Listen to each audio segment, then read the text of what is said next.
Hi, my name is Kai, and today I'll be talking about Lolita, its themes, and the psychoanalytical lens in which I read the book through. To be concise, Lolita tells of a man named Humbert who has pedophilic desires for a young girl, in which he becomes her stepfather later in the story. Throughout this story, we see Humbert's subconscious desires for her as well as his consciousness that what he's doing is wrong. To better understand his motives and actions, I read the book through the psychoanalytical lens, which is defined as the criticism of the book that adopts the methods of Freud. This lens led me to an overall theme of the book, which states that Humbert's strong desires for Lolita propelled him to develop harmful ways of attaining what he wants from her. Obsession is dangerous because it can drive a person to compromise their morals as well as disregard societal norms in order to obtain what it is they desire. This theme is well proven throughout the novel, but three main points demonstrate his faults clearly. The first one is when Humbert takes Lolita out of the summer camp that she's in after Charlotte dies. In chapter 27 of the book, Humbert goes to pick Lolita up from summer camp because he realizes that if he does not assume responsibility for her soon, other people will, such as Charlotte's friends. When he first arrives at the camp, he considers simply being a good father to her, which quickly fades after he realizes that he's still in love with her.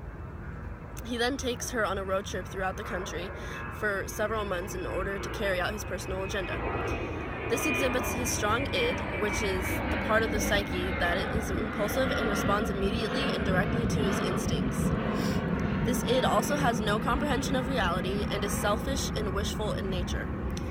In this case, Humbert impulsively reacts to his desire for Lolita by taking her out of the camp, as he compromises his moral aptitude to be a good father figure because his longing for Lolita overpowers his personal morals. This ultimately shows how obsession can lead to a compromise of his morals to obtain what he wants from Lolita. The next point is when Humbert marries Charlotte. Once again, he compromises his morals when he decides to marry Charlotte to stay close to Lolita. On page 76, he states, "I kept telling myself as I wielded my brand new large-as-life wife that, biologically, this is the nearest I could get to Lolita." Throughout this chapter, he refers to Charlotte as degrading things such as large-as-life and massive, which shows his distaste for Charlotte, yet his obsession for Lolita pushes him to marry her anyways. The last point is when Humbert kills Claire Quilty. In chapter 35 of the second part of the book, Humbert goes to Claire Quilty's house to kill him, to rid himself of his guilt and ultimately get revenge on Quilty because he believed that he was the reason Lolita left him.